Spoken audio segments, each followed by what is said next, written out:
तर मी ना आता बनवते चपाती. ती पण थोड्याशा वेगळ्या पद्धतीनं. तर झालं काय, मला करायचा होता पनीर रोल आणि पनीर रोलला चपाती जास्त करून मैद्याचीच असते. पण आता मैदा जास्त काही चांगला नसतो खाल्ल्याला आणि मैद्याचं कसं थोड्या वेळ ठेवलं की नंतर ते खाता पण येत नाही, चावता पण येत नाही. ते प्रॉब्लेम तुम्हाला माहिती असतीलच.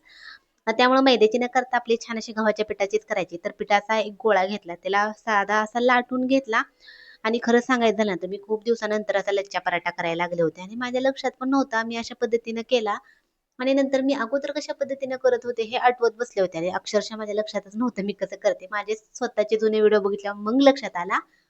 पण आता तशा पद्धतीने मी नंतर दाखवेन तुम्हाला. आता मी काय केलं, मधून कट केला, थोडंसं पीठ घातलं आणि कलोंजी होती, कलोंजी घातली आणि रोल करून घेतला आणि चपाती लाटून घेतली आणि थोडंसं मला जमलं नाही हे.